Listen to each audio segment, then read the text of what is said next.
Twisted Metal is out in full on Peacock, new action comedy show starring Anthony Mackie, Stephanie Beatrice, Thomas Hayden Church, and a voice performance by Will Arnett, who plays Sweet Tooth. 10 episodes, around 30 minutes each. It's based on a video game series from PlayStation. Now, I only vaguely remember playing one of those early games briefly years ago, and from my memory, there wasn't that much of a story to talk about. It was more like kind of like a Mortal Kombat with cars. But even if there was more depth, I'm not aware of it, and so I came into the show with pretty much no expectations.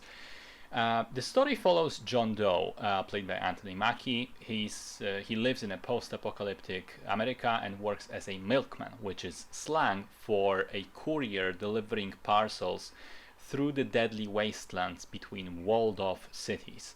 At the beginning of the show, he gets an offer to deliver a special package from Chicago to San Francisco in exchange for getting a comfortable life inside. He agrees, and that brings him on a collision course with several different characters. A drifter girl nicknamed Quiet, a psychopathic policeman, Agent Stone, and of course a deranged clown, Sweet Tooth, amongst other people.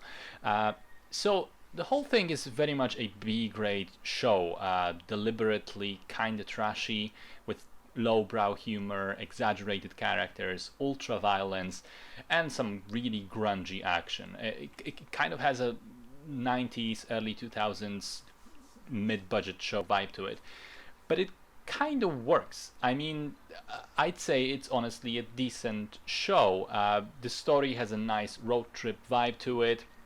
It's grounded by Mackie, who's a very likable lead. He also has a great chemistry with Stephanie Beatrice as Quiet, and their relationship is sort of patiently developed over the course of the season. I think some of the humor works. The action is surprisingly competent, especially in the first and last episodes.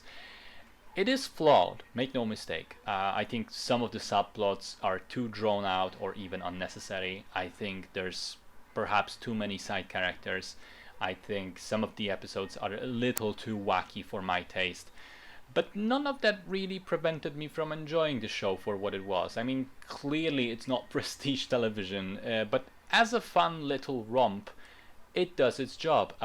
The one thing that I will not forgive it is how it really heavily sets things up for season 2, leaving some really key storylines pretty much completely unresolved, and in fact hooking us to get the answers in season 2. I don't like when a show does that in general, because I like seasons to be at least somewhat self-contained, but in this case especially, I think it's such a niche show that I don't expect it will ever get a second season, and so we might even be denied a proper ending in that case. But hey, maybe they do make another one, and in that case, I'll probably tune in again.